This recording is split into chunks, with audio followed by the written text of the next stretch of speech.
Assalamualaikum warahmatullahi wabarakatuh. Waalaikumsalam Ibu. Gimana kabar Kak? Alhamdulillah baik Ibu. Ibu, pada hari ini kita belajar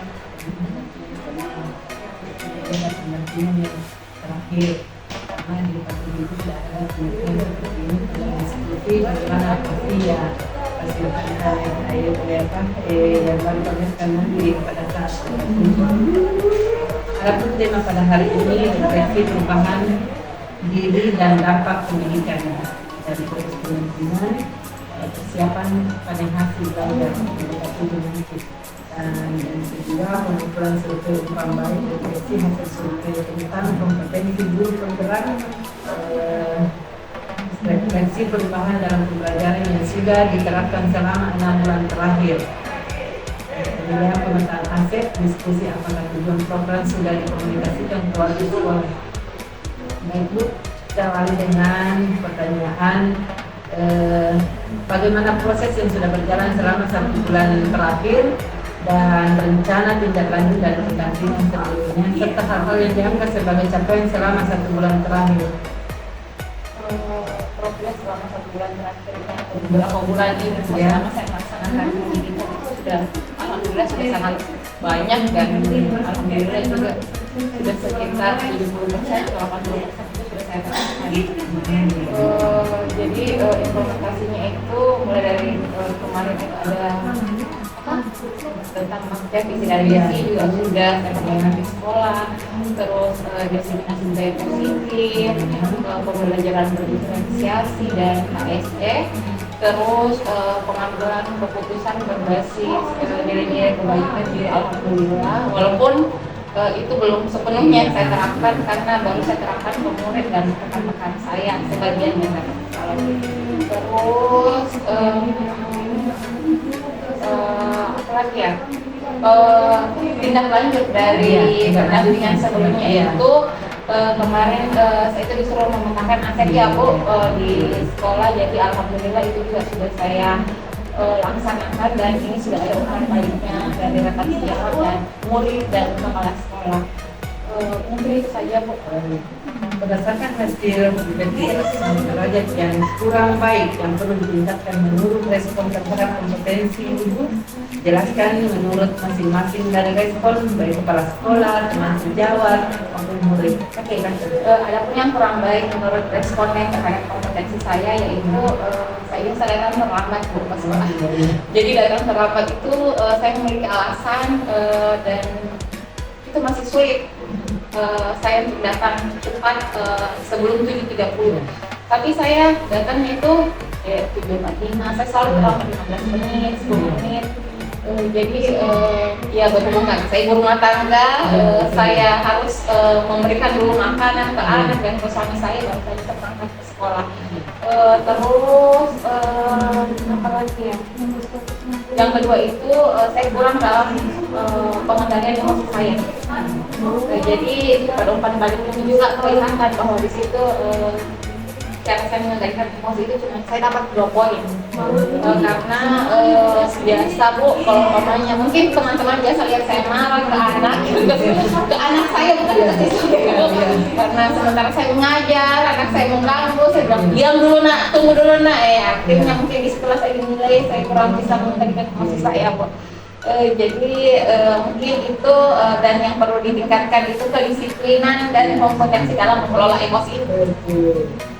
Apa rencana ibu ke depannya untuk dilakukan mengenai kompetensi guru penggerak yang harus dimiliki?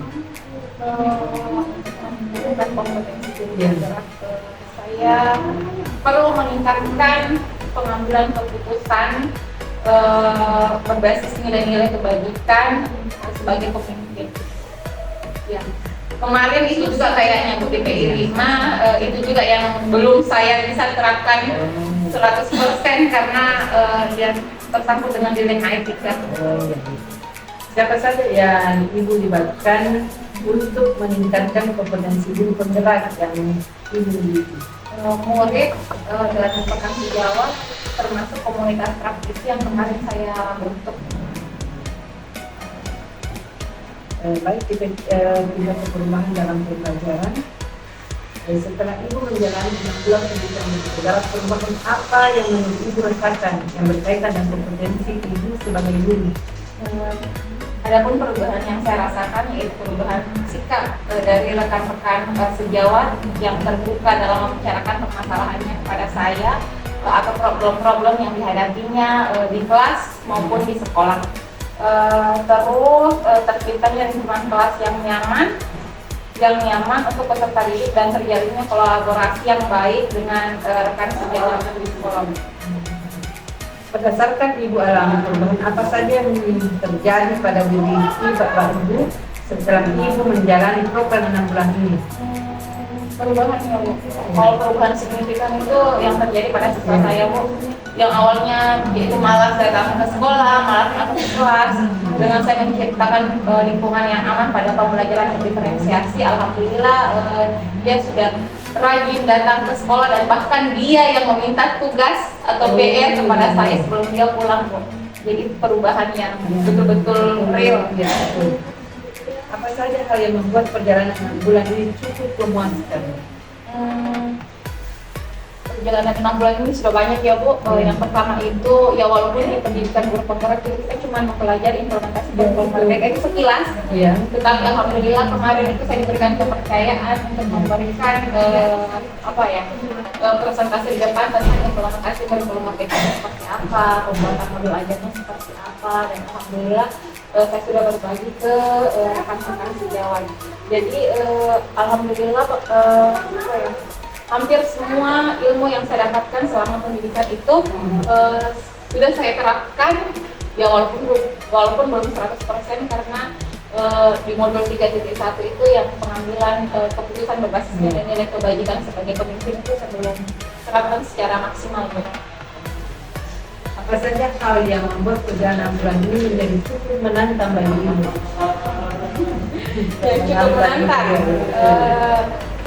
Yang cukup menantang itu terkait pengambilan keputusan tadi Bu yang berbasis nilai-nilai kebajikan.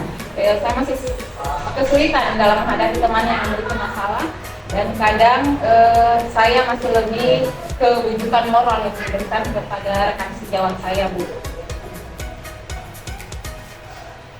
Baik, kita beralih ke penilaian pemetaan aset. Siapa saja aktor yang terlibat pada saat proses pemetaan aset di sekolah ini? Kemarin itu ada kepala sekolah, lokasi kurikulum, dan rekan kerja di sekolah.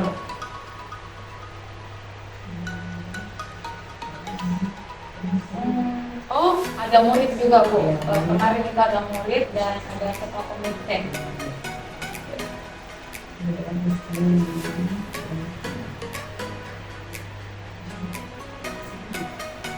Oh, dan masyarakat sekitar. Kemarin itu yang menghadiri masyarakat sekitar cuma sedikit, jadi kayak undang orang mahasiswa, tetapi yang datang cuma sedikit. Tapi alhamdulillah karena ada yang mewakili. Bagaimana proses Ibu dalam menemukan atau mengidentifikasi sumber daya yang ada di sekolah? Adapun proses yang saya tempuh dalam mengidentifikasi sumber daya yang ada di sekolah yaitu dengan cara mempresentasikan pemetaan aset. Jadi saya buat dulu Bu PPT-nya, terus saya kembalikan ke forum kira-kira apa saja yang belum mencakup pada PPT itu. Jadi kemarin itu sudah ada masukan bahwa di sumber daya manusianya itu kita memiliki lulusan S2 sekian. Jadi pemetaan aset yang itu betul-betul dari diskusi kami dalam pemetaan aset. Apa saja kendala dan tantangan yang dihadapi saat melakukan identifikasi sumber daya sekolah dan bagaimana Ibu mengatasinya? Oke, adapun tantangannya terkait dengan jadwal Bu. Kemarin itu sudah dijadwalkan hari Senin bulan Oktober sekitar tanggal 20-an, tetapi kepala sekolah berhalangan karena ada urusan ke Makassar. Saya tidak tahu, jadi terpaksa saya tunda, padahal sudah saya sebar itu Bu undangannya ya. Jadi ditunda pada hari Jumat. Jadi cara mengatasinya itu saya berdiskusi kembali dengan kepala sekolah Bu, kapan waktu lama. Bagaimana perasaan Ibu ketika berhasil mengidentifikasi sumber daya yang ada di sekolah? Yang perasaanku alhamdulillah sangat senang karena pemetaan aset yang saya laksanakan kemarin itu berjalan dengan lancar. Apa pertimbangan Ibu dalam menentukan sumber daya sekolah? Ada poin pertimbangan yang ditempuh dalam menentukan sumber daya sekolah, yaitu mempertimbangkan modal manusia kemarin Bu, karena kemarin itu belum terdata semua. Jadi dengan adanya diskusi yang dilemparkan ke forum itu, kami sudah bisa menetapkan bahwa modal manusianya di sekolah ini sekian, lulusan S1 dan S2-nya sekian, dan yang profesionalnya sekian, terus modal lingkungan dan modal politik, serta modal finansial yang kami rembukan, yang awalnya saya masukkan ada dana pemerintah, tetapi ternyata di blacklist bahwa sekarang sudah tidak ada lagi dana itu, dan yang ada itu cuma dana dari dana bos yang sudah semua sarana dan prasarana. Apakah terdapat hal lain yang dapat dijadikan sumber daya sekolah yang belum ditemukan dalam proses yang sudah berlangsung? Kalau kemarin sih alhamdulillah sudah terdata semua Bu, dan insya Allah semua yang saya kumpulkan di instrumen PI 6 itu sudah lengkap Bu. Tidak ada lagi Bu. Tidak ada lagi. Setelah itu saya akan berbincang-bincang dengan teman sejawat kah, atau kepala sekolah kah, atau rekan yang diajak kemarin kerjasama untuk pemetaan aset. Saya mau bincang-bincang dulu, saya mau minta keterangannya apakah keterangan yang diberikan sama dengan keterangan ibu. Silakan Sendiri saja Bu. sendiri saja. Atau saya ikut mendampingi gitu. Baik Bu, assalamualaikum warahmatullahi wabarakatuh. Jadi perkenalkan, ini rekan sejawat saya Ibu Rosdi Fauzi Amir yang kemarin kebetulan ikut dalam pemetaan aset itu. Jadi ini pengajak praktik saya Bu Rosdi, dan beliau ingin berbincang sedikit tentang kegiatan yang kita lakukan kemarin. Terima kasih waktunya Ibu. Saya akan berbincang tentang kegiatan yang dilakukan oleh ibu saya tentang pemetaan aset yang ada di sekolah ini. Karena saya tahu dalam pemetaan aset itu tidak dilakukan sendiri, tapi harus ada kepala sekolah, teman sejawat, murid, ketua komite, dan masyarakat yang ada di sekitar ini yang mengetahui aset-aset yang ada di sekolah ini. Karena kalau tidak dipetakan, kita tidak tahu yang mana punyanya ini sekolah sebenarnya sesuatu. Kalau sudah dipetakan, otomatis warga sekolah sudah mengetahui, dan kita sama-sama menjaga bagaimana juga dan sama-sama menggunakan fasilitas yang ada untuk kepentingan murid. Baik Bu, terima kasih waktunya. Saya akan bertanya Ibu tentang bagaimana proses Ibu dalam menemukan sumber daya yang ada di sekolah.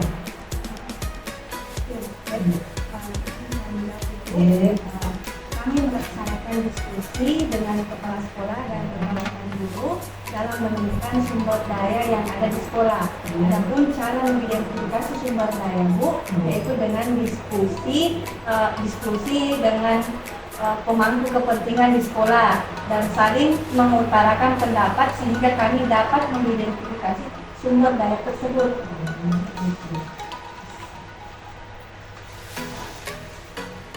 Apa saja kendala dan tantangan yang Ibu hadapi saat melakukan identifikasi sumber daya sekolah, dan bagaimana Ibu mengatasinya? Adapun kendala dan tantangan dalam mengidentifikasi sumber daya di sekolah yaitu kurangnya waktu. Kendala dan tantangan ini dapat diatasi dengan membuat perencanaan yang matang, melibatkan berbagai pemangku kepentingan, menggunakan metode yang kreatif dan inovatif. Bagaimana perasaan Ibu ketika berhasil mengidentifikasi sumber daya yang ada di sekolah? Perasaan saya Bu sangat senang ketika berhasil mengidentifikasi sumber daya di sekolah. Saya merasa bahwa saya telah melakukan sesuatu yang bermanfaat untuk sekolah. Apa pertimbangan Ibu dalam menentukan sumber daya sekolah? Sumber daya sekolah harus dapat memenuhi kebutuhan sekolah untuk mencapai tujuan pendidikan. Misalnya, jika sekolah ingin meningkatkan kualitas pembelajaran, maka sumber daya sekolah dibutuhkan adalah sumber daya yang dapat mendukung proses pembelajaran seperti buku, alat peraga, dan tenaga pendidik yang berkualitas. Apakah terdapat hal yang lain yang dapat dijadikan sumber daya sekolah yang Ibu temukan dan proses yang sudah berlangsung? Terima kasih Bu atas jawaban-jawabannya. Sukses selalu, selalu membantu juga berkolaborasi dan penggerak, dan mudah-mudahan menjadi penggerak juga seperti Ibu Rahma. Baik Bu, kita beralih kembali ke persiapan panen hasil belajar. Bu Resti masih akan ini? Enggak. Oke, terima kasih banyak Bu Resti ya sudah meluangkan waktu untuk melakukan bincang-bincang singkat dengan pengajar praktik saya. Sekali lagi terima kasih banyak Bu. Baik Bu, kita akan berbincang-bincang lagi tentang persiapan panen hasil belajar Loka 7. Apa ide Ibu untuk persiapan panen hasil belajar pada Loka 7? Idenya. Persiapan panen hasil di Loka 7 itu saya mempersiapkan program yang berpihak pada murid, dan saya juga mempersiapkan hasil karya siswa. Jadi di Loka 7 itu program yang saya siapkan yaitu program Lunas Bakti Satu Anak Satu Bakat Istimewa. Jadi di program itu saya memprioritaskan bagian keterampilan dan olahraga, karena di sekolah ini selalu ada perlombaan tingkat provinsi dan nasional itu yaitu FL2SN ABK dan O2SN ABK. Jadi alhamdulillah kemarin itu juga sudah ada yang mewakili Bu di sekolah, ya walaupun baru satu orang, dan di seninya itu kami cuma berhasil meraih juara 3 di tingkat wilayah, belum provinsi. Jadi yang menang, yang bisa ke provinsi itu cuma juara 1. Jadi program ini saya bentuk supaya nanti ada bibit-bibit kumpul yang bisa kami utus ke provinsi. Apa yang akan Ibu pamerkan pada panen hasil belajar?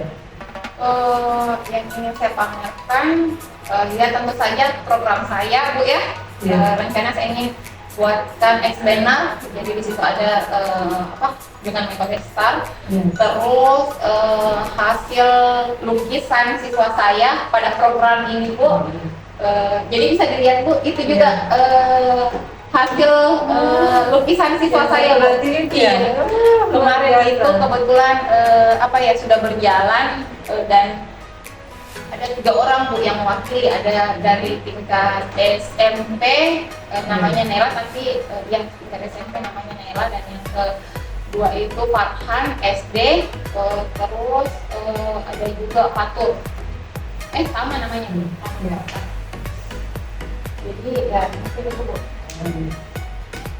Baik, Ibu, luar biasa capaian-capaian yang sudah dilaksanakan dalam bulan ini, dan saya harap Ibu semua ilmu yang kita dapatkan baik melalui karya dan beredar ini tetap kita tingkatkan dan tetap berbagi kepada Tuhan, karena jika tidak berbagi ilmu kepada teman sejawat, berkolaborasi, pasti ilmu juga akan bertambah, karena tidak menutup kemungkinan teman-teman juga mempunyai ilmu. Dan biasanya kalau kita selalu berdiskusi, ada tambahan ilmu yang kita dapat. Ya betul. Jadi semangat selalu hikmah, apalagi kita sebut Punyar, Punyar. Saya pikir ini pencapaian yang kita capai ini luar biasa, apalagi kita ini baru-baru lagi sudah lomba kreativitas dulu dia di tingkat provinsi meraih juara 2. Saya mudah-mudahan kita yang mewakili ke tingkat nasional. Dan saya mau tanyakan kembali bagaimana di LMS Ibu, apa sudah full? Sisa program yang mau diatur di Loka 7. Nanti setelah Loka 7 sudah 97% Bu. Karena di bisa 3%. Iya. Jadi di situ saya lihat ada umpan balik. Saya juga mau mengisi, tapi Iya. bingung mau bilang harus diisi sekarang atau setelah loka. Tapi di situ saya lihat baru-baru tadi saya buka maksimal 2 hari setelah Setelah loka loka. 7. Iya. Berarti mungkin bisa sebelumnya karena di situ ada kata maksimal. Apakah setelahnya? Setelah Setelahnya. Nah, kemungkinan itu kegiatan yang ada di Bapak Karya sedang ada yang masuk di situ. Seandainya dia bisa tidak ada itu kata-kata lokasinya, Berarti bisa sebelumnya. iya. Berarti setelah tanggal 2 Budi. Iya, setelah tanggal 2 kita tanggal 3 sudah mulai. Maksimalnya itu jangan melewati 2 hari setelah. Ada juga Bu, materi yang akan dibagikan ke peserta kita harus siapkan ke panen belajar, dan rambu-rambunya itu ada di bukunya di Bapak 7.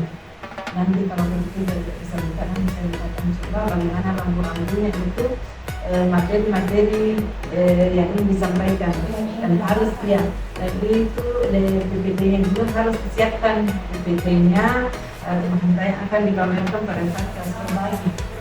Itu tidak menutup kemungkinan kita terpilih karena sendiri dari SLB seperti Bapak dulu kan, tapi ini itu saya kebetulan saya punya ada di CPCPP, saya punya dulu saya saksikan itu ada beberapa dari SD, SMP, SMA, SMK ada yang pilih semua. Nah itu semuanya mungkin tidak ada yang Kalau pilih. PPT sudah ada Bu, tetapi saya tidak tahu maksudnya mungkin ada yang kurang atau tambahin. Dengan sudah lengkap gitu ya. Dan itu yang kita perlihatkan nanti kan biasa itu ada benar. Ya itu di situ penjelasannya, itu konsepnya, itu ceritanya. Iya. Kalau ada materi yang kita sampaikan, bagaimana itu caranya menyampaikan ke anak-anak sehingga bisa dimengerti. Toh? Jadi kita itu pasti beda cara menyampaikan materi-materi yang disampaikan ke siswa karena beda dengan siswa yang lain. Toh? Yeah. Mungkin ada kita cerita mulai seperti ini. Mungkin menurut yang lain dia. Jadi itu harus tertuang. Iya harus di tertuang. seminarnya. Iya ya harus. Terus bisa kita berbukti juga, ada bukti. Ya mungkin kita sendiri bikin, jadi kita jilid. Bilang ini materi ini, begini kalau saya sampaikan kepada murid saya. Begini caranya menyampaikannya. Itu kita cermati itu waktu kita lakukan. Kalau ibu siapa lagi namanya? Keluar masuk, Jaringan. jaringan, Jadi jangan katanya masyarakat yang selalu dipamerkan bunga-bunga apa itu lah seperti itu kan, yang dipamerkan itu proses pembelajaran. Jadi proses Penerapan para murid, bagaimana sehingga murid cepat mengerti apa yang langkah-langkah yang kita ambil. Itu supaya itu katanya guru-guru yang hadir di situ atau ke sekolah melihat bisa mungkin kalau saya buat foto atau ya, videonya makanya itu bagus kalau video bagus semua CBP membawa laptop. Nah di stanta itu diupayakan banyak kursi di depannya supaya kalau ada kan di situ saya lihat itu kemarin dia putar video-videonya tuh video-videonya di rumah ini caranya supaya anak coba mengerti begitu. Saya kira itu Bu, mudah-mudahan pertemuan kita kali ini mendapat rahmat dari Allah Subhanahu wa Ta'ala. Kita senantiasa selalu dalam melaksanakan tugas, dan insya Allah bisa sudah Bapak 6. Dengan Bapak 6 sudah ada persiapan Bapak 7 apa yang hendak dipersiapkan, dipamerkan supaya orang lain mengetahui bahwa oh seperti ini CGP-nya angkatan 8. Ya, terima kasih banyak. Terima kasih banyak Bu. Assalamualaikum warahmatullahi wabarakatuh. Waalaikumsalam warahmatullahi wabarakatuh.